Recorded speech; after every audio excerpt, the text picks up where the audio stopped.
Exit polls ఏజెన్సీలు అన్నీ కూడా జాతీయ స్థాయిలో ఎన్డీఏ, ఆంధ్రప్రదేశ్లో కూటమి అధికారంలోకి వస్తుందని స్పష్టంగా తెలియజేస్తున్న నేపథ్యంలో గత 5 ఏళ్లలో జగన్మోహన్ రెడ్డి డబ్బు అన్న ఒక దాన్ని ఉపయోగించుకొని తాయిలాలుగా మార్చి ఏ విధంగా ప్రజల్ని మోసం చేశాడు, దోపిడీ చేస్తూ ఏ విధంగా ప్రజల్ని మభ్యపెట్టాలని చూశాడు. 5 ఏళ్ల అరాచకం, 5 ఏళ్ల ఆర్థిక అరాచకానికి ఏమి తీర్పు ఇవ్వబోతున్నారు ఆంధ్రప్రదేశ్ ప్రజలు? సో ఈ 5 ఏళ్ళు అరాచకంలో ప్రజలు ఎలా బాధపడ్డారు, అసలు ఈ 5 ఏళ్ల అరాచకం, ఆర్థిక అరాచకం తర్వాత రాష్ట్రాన్ని ఎలా తిరిగి గాడిలో పెట్టుకోవాలి, ఎలా చిందరవందర చేసి వెళ్ళిపోయిన ఈ ఇంటిని, రాష్ట్రం అనే ఒక ఇంటిని చంద్రబాబు అనే కాబోయే ముఖ్యమంత్రి ఎలా సర్దుకోవాలి అన్నది ఈరోజు చంద్రబాబు ముందున్న అతిపెద్ద సవాల్. ఎంత స్థాయిలో రాష్ట్రాన్ని చిందరవందర చేశారంటే బహుశా ఇంకో కోలుకోవాలంటే కూడా కొన్నేళ్ళు పట్టేట్టుగా ఉంది ఇదే రకంగా కానీ ఆదాయ మార్గాలు జరిగితే. సో ఖచ్చితంగా చంద్రబాబు అధికారం చేపట్టిన వెంటనే ఆదాయ మార్గాల్ని పెంచి, ఆదాయాన్ని పెంచకపోతే ఈ రాష్ట్రం ఇంకెప్పటికీ కోలుకోలేదు అన్న స్థాయిలో ఈ 5 ఏళ్లలో ఆర్థిక అరాచకానికి జగన్మోహన్ రెడ్డి గారు పాల్పడ్డారు. తెలిసేశారో తెలియక చేశారో, కావాలని చేశారో, పక్కన ఉన్న వాళ్ళు చేయించారో, పనికిరాని దద్దమ్మలు పెట్టుకొని చుట్టూరు ఆయన ఇది చేశారో తెలియగాని రాష్ట్రాన్ని మాత్రం ఆర్థికంగా సర్వనాశనం చేశారు. 5 సంవత్సరాలు అయిపోయిన తర్వాత తిరిగి చూసుకుంటే ఆర్థిక రంగంలో, ఎందుకంటే at the end of the day డబ్బు అనేది ఎవరికైనా ముఖ్యం. డబ్బు ఉంటేనే మనిషి బతుకుతాడు, రాష్ట్రం బతుకుతుంది, దేశం బతుకుతుంది, ప్రపంచం కూడా మనల్ని గుర్తిస్తుంది. ఆ విషయంలో వాళ్ళు బాగానే సంపాదించుకున్నారు, బ్రహ్మాండంగా హ్యాపీగా ఉన్నారు. కానీ రాష్ట్రం మాత్రం తిరిగి వెనక్కి చూసుకుంటే 5 ఏళ్ల తర్వాత 2019 నుంచి 2014 తర్వాత 5 ఏళ్లలో చిమ్మ చీకట్లు తప్ప ఏం కనపట్లేదు. చిమ్మ చీకట్లు, నిశీది చీకటి తప్ప ఏమీ కనపట్లేదు. ఎందుకు జగన్మోహన్ రెడ్డి ఈ రాష్ట్రాన్ని ఈ స్థాయికి లాక్కొచ్చాం? ఒక్కసారి ఈ 5 ఏళ్లలో జగన్మోహన్ రెడ్డి గారు ఆర్థికంగా రాష్ట్రాన్ని ఎంత దివాలా దించారు అని మనం ఒకసారి సింహావలోకనం చూసుకోవాలి. ఎందుకంటే ఆయన వెళ్ళిపోయే సమయం దగ్గర పడింది, ఎల్లుండి రిజల్ట్స్ వచ్చేస్తున్నాయి, చంద్రబాబు ముఖ్యమంత్రి అవుతాడు, ఈ రాష్ట్రాన్ని సర్దుకోవాలి. ఇవంతా మా ముందున్న సవాళ్ళు ఆయన. కానీ మనం ఈ 5 ఏళ్లలో ఏం జరిగింది సింహావలోకనం చూసుకొని ఇది సరైన టైం. ఆర్థిక పరంగా ఒక్క ఇండికేటర్ కూడా సంతృప్తికరంగా లేనే లేదు. ప్రతి ఏ స్థాయిలో చూసినా, విద్యారంగం, వైద్య రంగం, తయారీ రంగం, ఎక్కడ చూసినా కూడా అన్ని మైనస్లోనే పోతున్నాయి. అప్పులైతే ఎడాపెడా ఇష్టం వచ్చినట్టు ఇంత ఘోరంగా, ఇంత ఇదిగా అసలు ప్రపంచంలో ఏ రాష్ట్ర ప్రభుత్వం కానీ, ఏ రాష్ట్రాలు కానీ, ఏ దేశాలు కానీ ఇంత విచక్షణ లేకుండా అప్పులు చేసిన రాష్ట్రం కానీ, దేశం కానీ ఏది ప్రపంచంలో ఇప్పటిదాకా ఉండదు. మన రాష్ట్ర ఆదాయం నెలకు ఇప్పటికి కూడా ఈ రోజు కూడా సొంతంగా మనం సంపాదించుకునే డబ్బు 8,500 కోట్లు. కానీ మనం ప్రతి నెల 6,000 కోట్లు అప్పులు చేస్తాం. మినిమం 6,000 కోట్లు. ఇది కార్పొరేషన్ లోన్లు, ఈ ఏమంటారు కార్పొరేషన్ ద్వారా డిపాజిట్లు పెట్టించుకోవడం, ఆ డబ్బులు వాడుకోవడం, ఇవంతా కాకుండా అఫీషియల్గా ఆర్బీఐ ద్వారానే 6,000 కోట్ల రూపాయలు అప్పులు చేస్తాం మనం. మన ఆదాయం అంటే జానాబెత్తడు 8,500 కోట్లు. 8,500 కోట్లలో దాదాపు 2,700 పైచిల కోట్లు వడ్డీ కడతాం. అంటే ఎంత అది వడ్డీ కూడా ఆదాయం నుంచే కట్టాలి కదా. అంటే జగన్మోహన్ రెడ్డి ఎంత సంపాదిస్తున్నాడో అంత అప్పు చేస్తున్నాడు. ఎందుకంటే సంపాదించిన దాంట్లో వడ్డీ కట్టాలి కదా. మళ్ళీ ఆదాయం కావాలంటే మళ్ళా ఇంకోసారి అప్పు చేయాలి. అంటే ఈ అప్పు అనే ఒక దీంట్లో తిరిగిపోయి ఏదేదో చేద్దాం అనుకునేసి, ఏందో చింపేద్దాం, పొడి చేద్దాం అనుకునేసి అప్పుల ఊపిలో తాను కూరుకుపోయాడు అని ఆయనకేం బ్రహ్మాండంగా ఉంటాడు. ఆయన ఆస్తులు బ్రహ్మాండంగా ఇంకా నైతే లాస్ట్ టైం కంటే ఈసారి బాగా పెరిగినట్టున్నాయి. కానీ ఆంధ్రప్రదేశ్ మొత్తం అప్పుల బురదలో కూరుకుపోయింది. నికరంగా అప్పులు ఆదాయం ప్రతి సమంగా వచ్చాయి. అంటే 8,500 కోట్స్ సొంత ఆదాయం వస్తుంది, పైనుంచి ఏదో కేంద్రం గ్రాంటులు అప్పులు వాటా ఇస్తుంది. అది పక్కన పెడితే ఆంధ్రప్రదేశ్ ఎంత సంపాదిస్తుందో వడ్డీ కట్టేస్తే అంత అప్పు కూడా చేస్తుంది. ఎంత సంపాదిస్తున్నామో అంత అప్పు చేస్తున్నాం. ఏం కర్మ ఇదయా నువ్వు 5 సంవత్సరాల పాటు చేసింది? ఒక్క సంవత్సరం కూడా బడ్జెట్ ఆదాయం, బడ్జెట్ ఖర్చులు, అంచనాలు సరిపోయిన సంవత్సరం ఒక్కటి చూపి 5 సంవత్సరాల్లో ఇంత అసలు ఈ 5 సంవత్సరాల ఆర్థిక రంగం ఒక విఫల ప్రయత్నంగా నిలిచిపోతుంది జగన్మోహన్ రెడ్డి గారు. మీకు ఆర్థిక రంగం గురించి ఓనామాలు రాదు అని తెలుసు, కానీ మీ చుట్టూ ఉండే వాళ్ళు కూడా రావత్ అనే ఒక ఆర్థిక శాఖ సెక్రటరీ గారు, ఆయన మామూలుగా మా గవర్నమెంట్లో అప్పుడు బాగానే చేసేవాళ్ళు. ఈ వాజ్ వెరీ గుడ్ ఆఫీసర్. అట్లాంటిది మీ దగ్గరకు వస్తే మంచి వాళ్ళు కూడా ఇట్లాంటి వాళ్ళు అయిపోతారేమో. సర్వనాశనం చేసి పెట్టారు. 2023-24 సంవత్సరం అంటే మన మార్చి, ఇది మే కదా, మార్చి నాటి సంవత్సరానికి మనం 28,053 కోట్ల రూపాయలు వడ్డీ కట్టాం. అంటే నెలకు దాదాపు 2,400. అంటే రోజుకి మార్చి నెల అయితే 2,666 కోట్లు అండి. 2,666 కోట్లు వడ్డీ కట్టాం. అంటే రోజుకు 90 కోట్ల రూపాయలు కేవలం ఆర్బీఐ అప్పుల కోసమే. రిజర్వ్ బ్యాంక్ ద్వారా కార్పొరేషన్లు వాళ్ళ దగ్గర వీళ్ళ దగ్గర ఇవంతా పక్కన పెట్టేయండి. బహిరంగ మార్కెట్ నుంచి ఆర్బీఐ ద్వారా మనం తీసుకున్న అప్పు కోసమే ప్రతిరోజు మనం 90 కోట్ల అప్పు కట్టకపోతే మెడ మీద కత్తి పెట్టి కోసేస్తారు. ఎందుకంటే అది సావరిన్ గ్యారంటీ ఇచ్చింది ఆంధ్రప్రదేశ్ ప్రభుత్వం. సో ఇవంతా పాత అప్పులకు కట్టే వడ్డీ. 2022-23లో ఇంకా విచ్చలవిడిగా చేశారు. అంటే రాగల రోజుల్లో ఈ అప్పు 90 నుంచి రోజుకు 90 కోట్ల నుంచి 120-130 కోట్లు కూడా వెళ్ళిపోయే అవకాశం. ఎందుకంటే చివరి 2 సంవత్సరాలు ఆయన చేసిన అప్పులు అలవి కాని అప్పులు. ఇంకా కార్పొరేషన్ ద్వారా తీసుకున్న దాదాపు 2 లక్షల నుంచి 3 లక్షల కోట్ల రూపాయలు ఆ అప్పులకు వడ్డీ కూడా కలిపితే మినిమం 130 నుంచి 150 కోట్ల రూపాయలు ప్రతిరోజు వడ్డీ కట్టాలి. కానీ అఫీషియల్గా ఈరోజు ఆర్బీఐ అప్పుల కోసం 90 కోట్ల రూపాయలు వడ్డీ కడుతున్నాం. సంపాదించిందేమో 90 కోట్లు లేదంట అక్కడ. సంపాదించిన 90 కోట్లు లేదు, మనం వడ్డీ ఏమంటే రోజుకు కడుతున్నాం అన్నమాట. 5 ఏళ్లలో వైకాపా ఏమైనా సాధించింది అంటే 2019లో రోజుకి 38-39 కోట్ల వడ్డీ. ఏది ఉమ్మడి రాష్ట్రంలో నుంచి మనకు తెలంగాణ విడిపోయిన తర్వాత అక్కడి నుంచి వచ్చిన రుణాన్ని కలుపుకుంటే కూడా ఆ రుణానికి కూడా మనం వడ్డీ కడుతూ రోజుకి 39 కోట్లు ఆ ప్రాంతంలో వడ్డీ కడుతుంటే దాన్ని 3 ఇంతలు పెంచి ఆర్బీఐ ద్వారానే 90 కోట్ల వడ్డీ కట్టేది చేశారు. ఇది ఆయన సాధించిన ఘనకార్యం. అసలు ఈ అభివృద్ధి అంటే ఏంటి అంటే నేను వాళ్ళకి డబ్బులు ఇచ్చాను, వీళ్ళకి డబ్బులు ఇచ్చాను, జీఎస్టీ ఇచ్చాను, సిఎస్టీ ఇచ్చాను, ఏంటంటే చెప్తుంటాడు. 2,60,00,000 రూపాయలు ఆయన బ్యాంక్ ట్రాన్స్ఫర్ చేశారని. ఇంతకు బట్టలు నొక్కాయో వెళ్ళారో లేదో ఆ విషయం తర్వాత మాట్లాడుకుందాం. కుడి చేత్తో దాదాపు 1,30,000 మందు ద్వారా లాగేశారు. ఇది ఆయన సోకాలు అభివృద్ధి నమూనా. GSDP gross state domestic product, GSDP విలువ ప్రకారం మేము అంత చింపేసాం, అంత పొడి చేసామంటారు. దేశంలో మనం 10వ స్థానంలో ఉన్నాం. 10వ స్థానంలో ఉన్నాం మనం దేశంలో. అది మన స్థాయి. మొత్తం దేశం అప్పుల్లో లాస్ట్ ఇయర్ ఆర్బీఐ ద్వారా 100 రూపాయలు 100% తీసుకుంటే మిగతా రాష్ట్రాలన్నీ కలిపి 84% తీసుకుంటే ఆంధ్రప్రదేశ్ ఒక్కటే దాదాపు 12% తీసుకున్నారండి. మిగిలిన రాష్ట్రాలు అంతా కలిపి 88% తీసుకుంటే ఆంధ్రప్రదేశ్ మాత్రం 12% తీసుకుంది మొత్తం ఆర్బీఐ అప్పులు. అంటే ఎంత విచ్చలవిడిగా అప్పులు చేశారో మీరు ఊహించుకోండి. రాష్ట్రం ఇచ్చిన బ్యాంక్ గ్యారంటీల్లో స్టేట్ ఫస్ట్, మనం కంట్రీ ఫస్ట్. 2023లో 1,97,874 కోట్ల రూపాయలు అప్పుల కోసం బ్యాంక్ గ్యారంటీలు ఇచ్చాం. ఏముంది స్టేట్ గవర్నమెంటు సావరిన్ పవర్ ఉంది, నేను గ్యారంటీ ఇచ్చేస్తాను చెప్పేస్తుంది, బ్యాంకులు ఇచ్చేస్తున్నాయి. సో అట్లాంటిది కంట్రీలో ఫస్ట్, ఆ ఒక్క దీనిలో కంట్రీలో ఫస్ట్ పాయింట్కి వచ్చాం మనం. పోనీ ఇంత అప్పులు తెచ్చారు కదా, పెట్టుబడులు ఏమైనా పెట్టారంటే దేశంలో 15వ స్థానం అంట.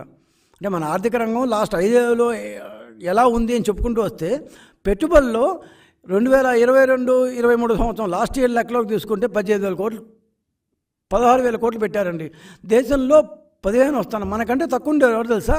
ఈశాన్య రాష్ట్రాలు, నార్త్ ఈస్ట్ ఉన్నాయి కదా, దాన్ని మణిపూరు, మిజోరము, అవి గోవా, జమ్మూ, హిమాచల్ ప్రదేశ్, జార్ఖండ్. సిగ్గు లేదా మనకు? మనం పోటీ పడాల్సింది ఎవరితో? జార్ఖండ్లు, హిమాచల్ ప్రదేశ్తోనా? పెట్టుబడి రూపంలో. పెట్టుబడి పెట్టకపోతే ఆదాయం ఎక్కడి నుంచి వస్తుంది? అప్పులు చేసినవి నువ్వు ట్రాన్స్ఫర్ చేసావంటావు. ఏం ఆర్థిక నమూనానో నువ్వు. నిజంగా మీరు కానీ ఓడిపోకుండా ఉంటే రాష్ట్రం ఏమైపోయింది? ఏది కుక్కలు చింపిన విస్తర ఆల్రెడీ అయిపోయింది, ఇంకేమైపోతుందో. రెవెన్యూ సర్ప్లస్ మనం చివరి స్థానం. అంటే 28 రాష్ట్రాలు ఉంటే చివరి నుంచి 4వ స్థానం, అంటే 25వ స్థానంలో ఉన్నాం. అంటే ఏ రోజు మన రెవెన్యూ ఖర్చు కంటే మన ఆదాయం ఎక్కువ రాలేదు. రెవెన్యూ సర్ప్లస్లో 25వ స్థానంలో ఉన్నాం. స్థూల ఉత్పత్తిలో మన అప్పులు ఎప్పుడు 29% దాటకూడదు అని ఆర్బీఐ యొక్క రూలు. మనం 34%. అంటే మనం నేను జిఎస్డిపి పెరిగింది అని మన ఆర్థిక శాఖ మంత్రి బుగ్గన గారు చెప్తుంటారు కదా, దాంట్లో 30% అప్పులు తీసుకోను. వైకాపా చేసిన ప్రభుత్వ అప్పులు రాబోయే 25 ఏళ్ల పాటు 2-3 తరాల పాటు కట్టినా కూడా తీరని అప్పులు. సరే అయ్యా, నేను సంపాదించుకున్నావు కాబట్టి నేను అప్పులు చేశానంటే నీ రాష్ట్ర సొంత ఆదాయం ఎంత తెలుసా? దేశంలో 10వ స్థానంలో ఉన్నావు నువ్వు. సొంత ఆదాయంలో నువ్వు అప్పులు మాత్రం ఫస్ట్ స్థానంలో ఉన్నావు, టాప్ 3లో ఉన్నావు. అప్పులు చేయడంలో టాప్ 3, సంపాదించడంలో టాప్ 10, 10వ స్థానంలో ఉన్నావు. ఏంటో బాబు నువ్వు. 70,000 కోట్ల రూపాయలు లాస్ట్ ఇయర్ అప్పు చేశారు. 30% కూడా పెట్టుబడుల రూపంలోకి పోలేదు. అంటే తెచ్చిన అప్పులు ఆర్బీఐ అప్పులు ఎందుకు చేసుకోవాల్సిన సౌలభ్యం ఇచ్చిందంటే పెట్టుబడుల కోసం ఇచ్చింది, అంతేగాని రోజువారీ ఖర్చులు వాడుకోవడానికి కానే కాదు. కానీ జగన్మోహన్ రెడ్డి కనీసం 28% కూడా దాని పెట్టుబడుల రూపంలో పెట్టలేదు. పెట్టిన పెట్టుబడులు ఎక్కడ పోయినాయో దేవుడి కనుక. ఈ 5 ఏళ్లలో ఒక్కసారన్నా రెవెన్యూ పాజిటివ్లో ఉందా? ఎప్పుడు మైనస్లో ఉంటుంది. అంటే ఎప్పుడు మన ఖర్చు కంటే మన ఆదాయం తక్కువే ఉంటుంది. 5 సంవత్సరాలు ఒక్కసారి కూడా పాజిటివ్ రెవెన్యూ రాలేదు. రెవెన్యూ లోటు, ఫిస్కల్ లోటు పెరిగిపోతూ అసలు బడ్జెట్ అనే ఒక పదానికే అర్థం లేకుండా పోయింది. సరే, డబ్బులు అప్పులు తెచ్చావు, ఏమన్నా ఏ రంగంలో ఉన్నా మనం ఈ 5 సంవత్సరాల్లో వృద్ధి సాధించామా? మనం డబ్బులు పెట్టాం కాబట్టి. అంతంత అప్పులు తెచ్చినప్పుడు మనం ప్రతి రంగంలో మనం వృద్ధి ఉండాలి కదా. విద్యారంగానికి పెట్టిన ఖర్చు కేవలం 11.7% మాత్రమే. దేశంలో 24వ స్థానంలో ఉన్నాం. డబ్బులు ఏం చేశాడో, తెచ్చిన డబ్బులు మహానుభావుడు, మామూలు మహానుభావుడు కాదు స్వామి నువ్వు. విద్యారంగం నాడు నేడు అని చెప్పి అదేదో మొదటి హరిత విప్లవం టైప్లో సీన్ ఇచ్చావు దానికి, నాడు నేడు. చివరికి చూస్తే ఇవన్నీ ఆర్బీఐ వెబ్సైట్లో ఉన్న వాళ్ళ యొక్క స్టడీలో తీసుకున్నవే, నేనేం సొంతం తవ్వింది కాదు. దేశంలో 11.7% విద్య కోసం ఖర్చు పెడుతూ మనం 24వ స్థానంలో ఉన్నాం.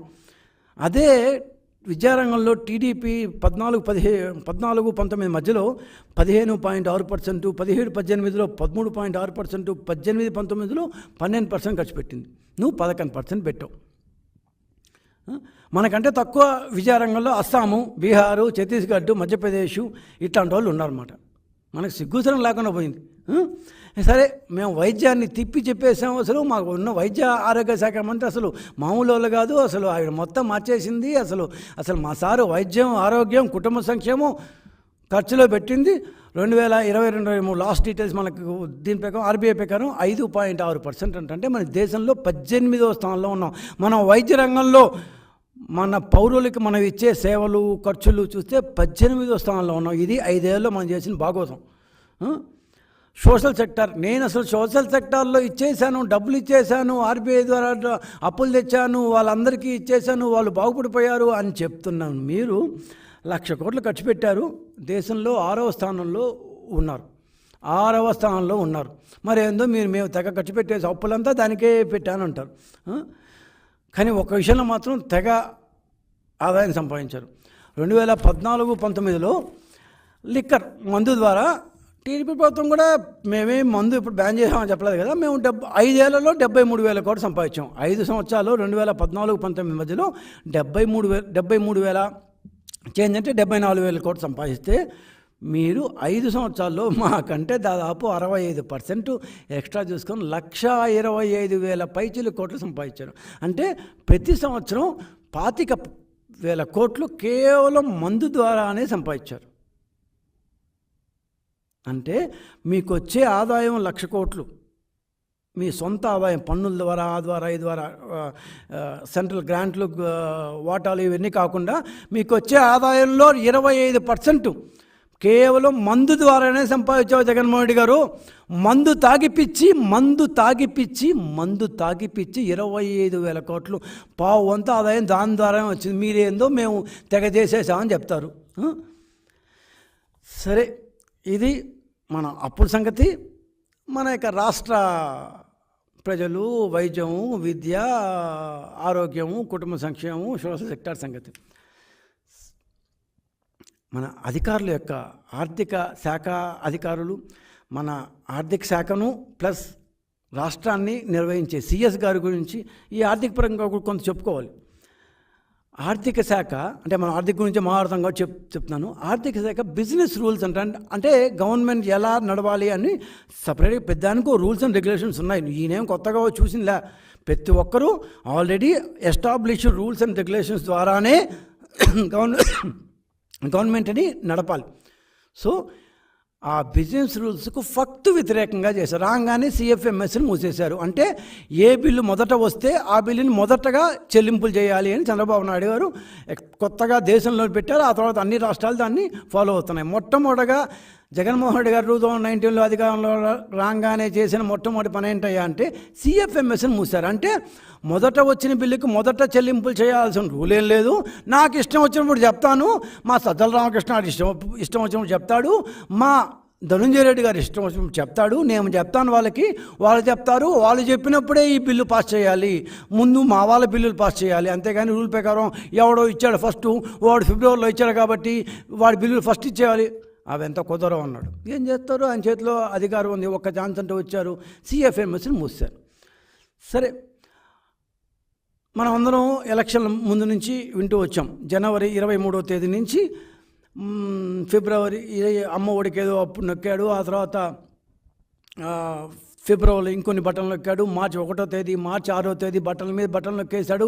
ఎలక్షన్లు 3 నెలల ముందు నుంచి నేను ఇది మీకు ఇచ్చేస్తా అంటూ అబద్ధాలు చెప్తూ దొంగ బటన్లు బహిరంగంగా నొక్కారు. బహిరంగంగా దొంగ బటన్లు నొక్కారు. మీ ధైర్యానికి జోహార్ బాస్ నిజంగా. ఎందుకంటే అంత ఏమంటారు, ఎక్కడ రీఎంబర్స్మెంట్ అనుకుంటాను, ఇక్కడే మన అమరావతి పక్కన ఉన్న పామర్లో అనుకుంటారు. మార్చి 1వ తేదీ టక్కని నొక్కారు. పోన్లే బాబు, 1 సంవత్సరం ఇచ్చారంట, ఇంతకు 1 క్వార్టర్ ఇచ్చారంట. లాస్ట్ టైం 4 క్వార్టర్లు బాకీ ఉంటే ఇంజనీరింగ్ విద్యార్థులు ఫీజు రీఎంబర్స్మెంట్ 1 క్వార్టర్ బహిరంగంగా బటన్ నొక్కాడు. చూస్తే ఇందుకు వాళ్ళు ఎవరికి పోలేదు. సరే, కానీ ఫిబ్రవరిలో ఈసారి ఆదాయం గణనీయంగా వచ్చింది. మార్చిలో కూడా గణనీయంగా వచ్చింది. ఫిబ్రవరిలో 15,000 కోట్లు మాధుమూలు, ఇందాక నేను అన్నాం కదా 8,000 crores అని, దాని మంత్లీ ఆదాయం కాదు, ఫిబ్రవరి మార్చిలో బాగా వచ్చింది. ఫిబ్రవరిలో 15,000 crores చేంజ్, మార్చిలో 15,000 crores చేంజ్, 30,000 కోట్ల రూపాయలు, అదనంగా 16,000 కోట్ల రూపాయలు ఆదాయం వచ్చినప్పుడు జనవరిలో, ఫిబ్రవరిలో, మార్చిలో మీరు బటన్ నొక్కిందని ఎందుకు డబ్బులు లబ్ధిదారులకు వేయలేదు? వేయకపోతే ఒకసారి ఎక్స్పెండిచర్ కనుక రైజ్ అయితే, ఎక్స్పెండిచర్ చేస్తే బిజినెస్ రూల్స్ ప్రకారం ఆటోమేటిక్గా పేమెంట్ జరిగిపోవాలి కదా. ఎందుకు పేమెంట్ జరిగిపోలేదు? ఇదంతా చూడాల్సిన చీఫ్ సెక్రటరీ గారు ఏం చేస్తున్నారు, ఎందుకు నిశ్శబ్దంగా ఉన్నారు? పట్టించుకోలేదా? అంటే మీది తినాలి, మా తినాలి, ఇద్దరిది పులివెందులే ఉండోయ్. మీకు ఎవరికి తెలియకపోతే ఇప్పుడు తెలుసుకోండి. జగన్మోహన్ రెడ్డి గారిది పులివెందుల, మన చీఫ్ సెక్రటరీ గారిది కూడా పులివెందులే. నీతి తినాలి, నాతి తినాలి అనేది ఒక సినిమాలో ఉంది కదా, అట్లా మన ఇద్దరిది పులివెందులోని మీరు పూసుకొని రాసుకోండి అయ్యా. కాకపోతే బిజినెస్ రూల్స్ ప్రకారం పోండి అయ్యా. ఎందుకు పోలేదు? చీఫ్ సెక్రటరీ గారు జవాబు చెప్పరు. ఒకసారి ఖర్చు చూపించిన తర్వాత పేమెంట్లు చేయకుండా ఉండడం తప్పు కదా. ఎందుకు చీఫ్ సెక్రటరీ గారు మాట్లాడలేదు? సరే, చీఫ్ సెక్రటరీ గారి గురించి టాపిక్ వచ్చింది కాబట్టి మే నెల 7వ తేదీన కోర్టుకు వెళ్ళారు. మేము 14,000 కోట్ల రూపాయలు, 4,000 కోట్ల రూపాయలు ఆల్రెడీ అప్పటి నుంచి బటన్ నొక్కాను, నాకు అన్నాను కదా, ఈ బటన్ నొక్కిన దాంట్లో నొక్కేసాము, ఇంకో 10,000 కోట్లు చేంజ్ ఇవ్వాలి, ఇప్పుడే చేస్తాం మేము, అవన్నీ పాత స్కీములు. అరే ఎలక్షన్ ఉన్నాయి బాబు, 3 రోజుల నుంచి పర్లేదు అవన్నీ పాత స్కీములు అని కోర్టుకు వెళ్ళారు. కోర్టు అదేదో నాకు తెలియదు కానీ ఎలా ఇచ్చిందో, రాత్రి 11 గంటలప్పుడు ఓ చిన్న 1 పేజ్ నోట్ ఇచ్చారంట. రేపు ఒక్కరోజు మాత్రమే మీకు ఇస్తున్నాము, రేపు ఒక్కరోజు మీరు బట్టలు నొక్కేయండి అని. ఒక్కరోజు ఈసీ స్టాప్ చేసింది, అటంతా నొక్కడానికి లేదు అని. ఇక్కడ పాయింట్ ఏంటంటే, చీఫ్ సెక్రటరీ గారు తెలుగుదేశం పార్టీ తరఫున మీకు నిజాయితీగా మీరు కూడా జూన్ 30కి రిటైర్ అయిపోతున్నారు కదా, నిజాయితీగా చెప్పండి. అంటే మేము ఎట్లా వచ్చిన తర్వాత మాకంతా ఆటోమేటిక్గా లెక్క తెలుస్తాయి. నిజాయితీగా మీరు వెళ్ళిపోయే ముందన్న ఈ ప్రశ్న జవాబు చెప్పేసిపోండి. మీరు హైకోర్టుకు పోయినప్పుడు మేము 10,000 కోట్లు బటన్ నొక్కుతానని, అలాగే ఈసీ దగ్గర పోయినప్పుడు మీ దగ్గర నిజంగా 10,000 కోట్లు ఉన్నాయా లేవా? ఈ ఒక్క ప్రశ్న మీరు నిజాయితీగా జవాబు చెప్పాలి.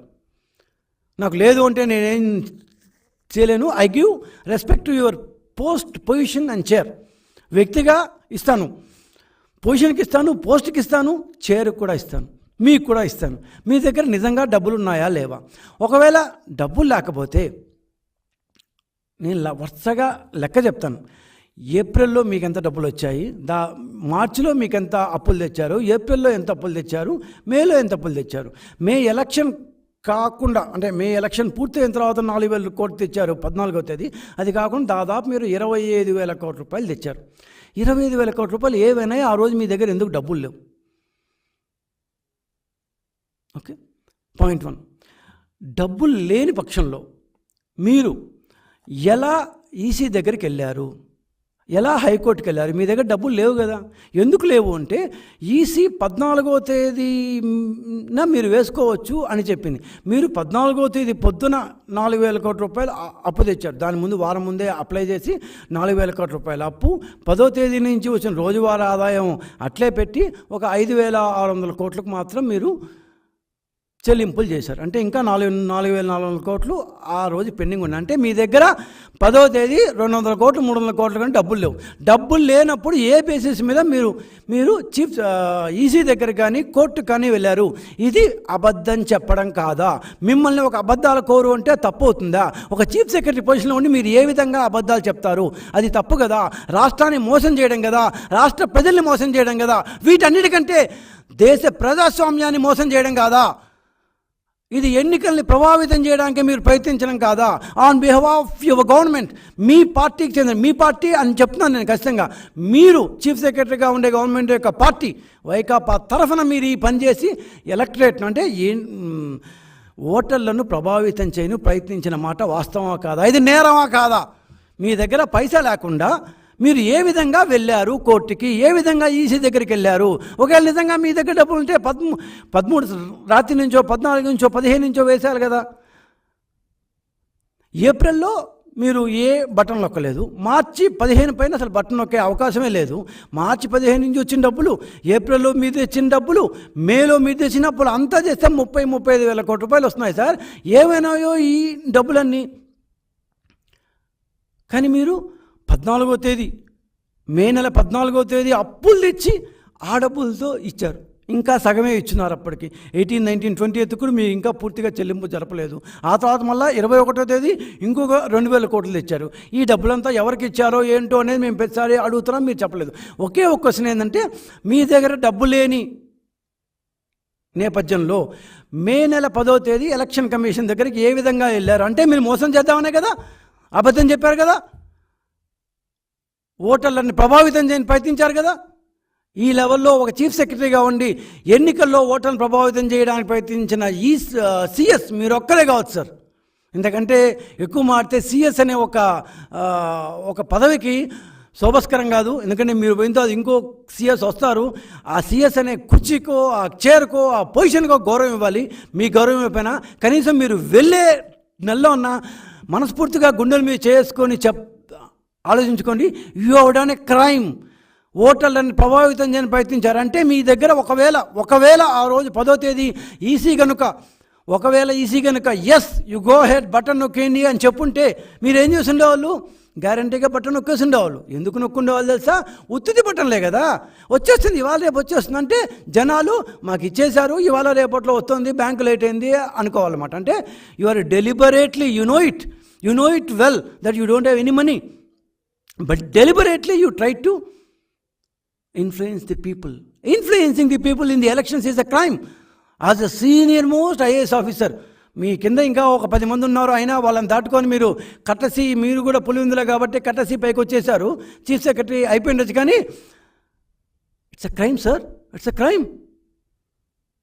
కట్టసి జగన్మోహన్ రెడ్డి మీరు హ్యాపీగా వెళ్ళిపోతారేమో కానీ, but you have done a crime sir.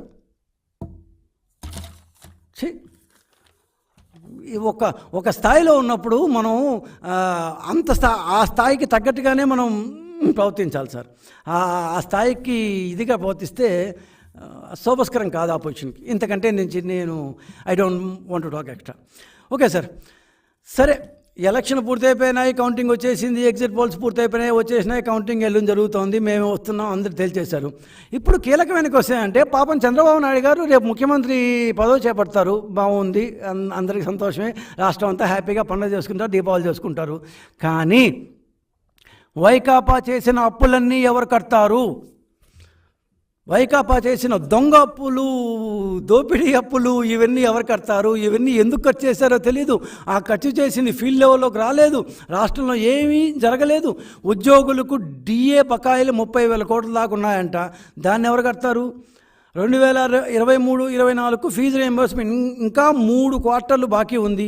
ఈ ఏప్రిల్ మే జూన్ వేసుకుంటే 4 క్వార్టర్లు బాకీ ఉంది. అంటే దాదాపు 3,000 కోట్లు. దాన్ని ఎవరు కడతారు? పదవీ విరమణ చేసిన ఉద్యోగులకు పిఎఫ్ మెడికల్ రియంబర్స్మెంట్ ఇవ్వకపోవడం ఏంటయ్యా పాపం రిటైర్ అయిన వాళ్ళకి ఆ అప్పులు బకాయిలు ఉండిపోయినాయంట. ఆరోగ్యశ్రీ హాస్పిటల్ పోయే వాళ్ళు వచ్చి స్ట్రైకులు చేసి మీకు భయపడే అబ్బాయి లేదు, ఏదో ఎంతో కొంత ఇవ్వండి సార్, 200 ఇస్తాం, 300 ఇస్తాం. ఇందాక నేను చెప్పినట్టు మీకు మార్చిలో స్కీములు లేవు, ఏప్రిల్లో స్కీములు లేవు, మేలో స్కీములు లేవు. అప్పుడు మాత్రం ఈ 21,000 కోట్లు ఈ 2 monthsలో మార్చిలో ఒక 3-4 వేల కోట్లు చేశారు. ఇంకేదో ఐ థింక్ ఏప్రిల్ 30వ తేదీ మీకు ఒక 3,000 కోట్లు దాన్ని పన్ను వాటా వచ్చి ఇట్లా దాదాపు 30-40 వేల కోట్లు వచ్చాయి. ఏం చేశారు? ఆరోగ్యశ్రీ 15 కోట్లు ఇస్తే 200 ఇస్తాను, 250 ఇస్తాను, బేరసలు వంకాయ బేరాలు చేశారు మీరు. ఫైనాన్స్ కమిషన్ ద్వారా పంచాయతీరాజ్ నిధులు మొత్తం కొట్టేశారు, నొక్కేసి దోపిడీ చేశారు. ఆ డబ్బులు ఎవరు కడతారు ఇప్పుడు? ఏపీఎండిసి నుంచి 7,000 కోట్ల రూపాయలు సహా చేశారు. ఆ డబ్బులు ఏపీఎండిసి ఎవరు కడతారు ఇప్పుడు? కార్పొరేషన్కి రుణాలు ఇచ్చారు, గ్యారంటీలు దాదాపు 90 లక్షల కోట్ల దాకా ఉన్నాయి. అది ఎవరు కడతారు? నాన్ గ్యారంటీ అంటే మార్టిగేజ్ రుణాలు అవి కూడా 90,000 దాకా ఉన్నాయి. దాన్ని ఎవరు కడతారు? వివిధ కార్పొరేషన్ల నుంచి, బాగా వినండి సార్, వివిధ కార్పొరేషన్ల నుంచి డిపాజిట్లు ఎస్ఎఫ్సి స్టేట్ ఫైనాన్స్ కార్పొరేషన్ కట్టించుకొని దాంట్లో నుంచి ఖజానా మళ్లించుకొని కార్పొరేషన్ డబ్బులు వాడేసుకున్నారు. అంటే మనం పెట్టిన కార్పొరేషన్ వాళ్ళు సంపాదించుకుంటే, అంటే మన పిల్లలు అనుకోండి, ఒక రకం చెప్పాలంటే మన పిల్లల దగ్గర వాళ్ళు ఏదో 5-10 సంపాదించుకుంటే వాళ్ళ డబ్బులు కూడా మనం నొక్కేసి మనం ఖర్చు పెట్టాడన్నమాట. ఎంత హీనంగా ఉంది, ఎంత ఘోరంగా ఉంది, ఎంత అసహ్యంగా ఉంది. కార్పొరేషన్ల దగ్గర నుంచి నేను లిస్టుగా చదువుతాను, ఎన్ని కార్పొరేషన్ల దగ్గర నుంచి డబ్బులు తీసేసుకున్నారు. అంటే తీసుకోవడం అంటే ఏం చేశారంటే, కార్పొరేషన్కి సీఎంఓ నుంచి ఫోన్ పోతుంది, మీరు ఎస్ఎఫ్సిలో 7% డిపాజిట్ చేయండి, మీ దగ్గర డబ్బు అంతా అంటారు. ఏం చేస్తారు? పైనుంచి ఆదేశాలు కాబట్టి ఆ కార్పొరేషన్ ఎండీనో చైర్మన్ ఉంటారు, వాళ్ళు పోయి బాబు ఆయన చెప్పారు అబ్బా చేయమ్మా అంటారు. ఆయా కార్పొరేషన్ డబ్బులు తీసుకొచ్చి ఏపీఎస్ఎఫ్సిలోనూ అంటే ఏపీఎస్ఎఫ్సిలో లేకపోతే ఆంధ్రప్రదేశ్ డెవలప్మెంట్ కార్పొరేషన్ కూడా పెట్టాను, దాంట్లో డిపాజిట్ చేస్తారు. చేయగానే పక్క రోజు ఇది ఏపీఎస్ఎఫ్సి కానీ ఏపీ డెవలప్మెంట్ కార్పొరేషన్ కానీ వీళ్ళిద్దరూ గవర్నమెంట్కి ట్రాన్స్ఫర్ చేస్తారు, గవర్నమెంట్ వాడేసుకుంటుంది. మరి కార్పొరేషన్ డబ్బు ఇస్తాం ఇది ఏమో అంత అర్జెంట్ ఏంటి? నువ్వేం చేస్తావు? నీ దగ్గర ఖర్చు పెట్టేస్తావు ఎదవా, నీకు అర్థం కావట్లేదు, నా దగ్గర జాగ్రత్తలు ఇస్తానులే, పల్లె కూర్చో అంటారు అనమాట. సో కార్పొరేషన్లన్నింటినీ నిర్వీర్యం చేసేసారు, వాళ్ళ డబ్బులు కూడా మనం నొక్కేసి. ఒక 4 చదువుతాను సార్, ఎక్కువ చాలా ఉన్నాయి లిస్టు. మ్యారిటైమ్ కార్పొరేషన్, దీని ద్వారా ఎంత అప్పులు తీసుకున్నానంటే మచిలీపట్నం పోర్టు భూముల దగ్గర నుంచి దాదాపు 12-13 వేలు, ఎప్పుడు అడిగితే ఐ థింక్ ఏప్రిల్లో కూడా 3,950 కోట్ల రూపాయలు అప్పులు తీసుకున్నారు గ్యారంటీ ఇచ్చి. మరి ఉన్నత విద్యామండలి దగ్గర డబ్బులు ఉంటే ఫీజుల డబ్బులు, ఆ డబ్బులు దాన్ని నొక్కేస్తారేంటయ్యా. టెక్నికల్ ఎడ్యుకేషన్ ట్రైనింగ్ బోర్డు వాళ్ళు కోర్సులు గీసులు పెడతారు కదా, ఫీజులు వస్తాయి కదా, ఆ డబ్బులు. అనంతపురం జేఎన్టీయు ఇంజనీరింగ్ కాలేజ్ డబ్బులు తీసుకుంటారు ఏందయ్యా. Kakinada JNTU, Nannaya university, Andhra university, YSR పేరు మార్చేలా ఎన్టీఆర్ హెల్త్ యూనివర్సిటీ దగ్గర నుంచి 400 కోట్ల రూపాయలు విజయవాడలో ఉండే health university. APFDC forest development corporation, AP industrial development corporation, warehousing corporation, AP technological services, Srinidhi federation దగ్గర నుంచి వాళ్ళు ఏదో సంపాదించుకుంటే దాన్ని కూడా నొక్కేసి ఖర్చు పెట్టేసి వాళ్ళకి ఇవ్వనంటే ఆ కార్పొరేషన్ ఏం చేస్తుంది యాక్టివిటీస్? ఇంటర్మీడియట్ బోర్డు కర్మ కాకపోతే ఇంటర్మీడియట్ బోర్డు నుంచి నొక్కేయడం ఏందయ్యా. AP general insurance corporation, solar power corporation, Jal Jeevan అది సెంట్రల్ గవర్నమెంట్ నుంచి వచ్చేది, దాంట్లో నుంచి 70 కోట్లుగా వాళ్ళు నొక్కేశారు. ఇదంతా కాకుండా ఈ కార్పొరేషన్లు ఇవంతా కాకుండా ఇంకా చాలా ఉన్నాయి. నేషనల్ సోషల్ సెక్యూరిటీ ఫండ్ అని, లిక్కర్ బాండ్లు. ఈ లిక్కర్ బాండ్లు ఇప్పుడు ఎవరు కడతారు? బ్యాంక్ ఆఫ్ బరోడా నుంచి లిక్కర్ లోన్ తీసుకునేసి ఖర్చు పెట్టేస్తున్నాం, ఇప్పుడు దాన్ని ఎవరు కడతారు? ఇవంతా నేను ఇంకా ఈ పబ్లిక్ అకౌంట్ ఫండ్స్ నుంచి సివిల్ సప్లైస్ కార్పొరేషన్ రుణాలు, ఏపీ స్టేట్ ఫైనాన్స్ కార్పొరేషన్ రుణాలు, 13-15వ ఆర్థిక సంఘం నిధులు, disaster management funds, Genco, Transco, ఉద్యోగులు పిఎఫ్ పెట్టుకుంటే దాన్ని కూడా నొక్కేస్తుంది. NPS funds, guarantee redemption funds, NABARD లోన్లు, ఇట్లా ఎక్కడ డబ్బు ఏ చోట డబ్బు కనపడితే నొక్కేసాం. ఎందుకు ఇవన్నీ చెప్పాల్సి వచ్చిందంటే, మేము 2019లో 4th and 5th ఇన్స్టాల్మెంటు కొన్ని కారణాల వల్ల ఆ టైంలో కోడ్ రావడం వల్ల ఇవ్వలేకపోయినాం. వాస్తవం, కోడ్ రావడం వల్ల ఒప్పుకోలేదు. నువ్వు రాగానే రుణమాఫీ యొక్క 4th and 5th ఇన్స్టాల్మెంట్ మేము ఇవ్వలేకపోయిన మాట వాస్తవం. నువ్వు రాగానే మొత్తం ఆ స్కీమ్నే రద్దు చేసి నేను ఇవ్వను పో అన్నావు. రైతుల్ని తూ అన్నావు.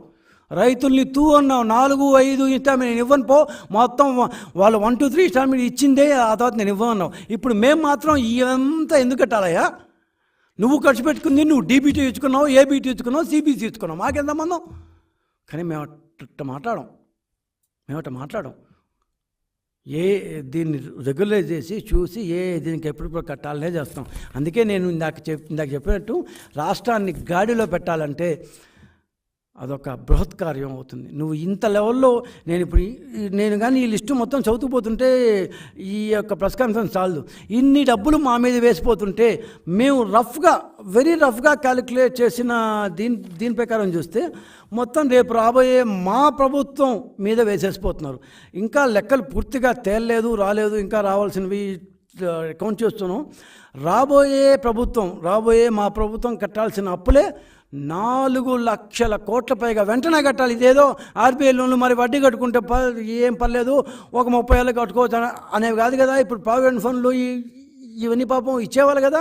4 లక్షల కోట్ల రూపాయల వరకు మా మీద వేసేసిపోతున్నారు. 4 లక్షలు, 1, 2 అటు ఇటు కావచ్చు, 4 లక్షలు అమారమి 4 లక్షల కోట్ల రూపాయల వరకు రాబోయే తెలుగుదేశం ప్రభుత్వంపై 5 ఏళ్ల పాటు నిర్వాహకం సాగించిన వైకాపా ప్రభుత్వం అప్పులను తోసేసి వెళ్ళిపోతుంది. నువ్వు కట్టలేవంట, మా మీద తోసేసి వెళ్ళిపోతున్నావంట. ఇది 5 ఏళ్ల పాటు మీరు చేసిన ఆర్థిక నిర్వాహకము. ఇంతకంటే గట్టిగా విమర్శించవచ్చు, బూతులు తిట్టచ్చు, మాట్లాడచ్చు. But at the end of the day మీకు ఫైనాన్షియల్ కెపాసిటీ అనేది లేదు. మీకు రాష్ట్రాన్ని పరిపాలించడం రాదు అని స్పష్టమైంది. అందుకే ప్రజలు కూడా అట్లే తీర్పిచ్చారు. ఎల్లుండి రిజల్ట్స్ వస్తున్నాయి, మేము ప్రభుత్వానికి రాబోతున్నాం. చివరగా ప్రతిపక్ష పాత్రలో ఇన్నాళ్ళు మా అందరి ప్రెస్ కాన్ఫరెన్స్లు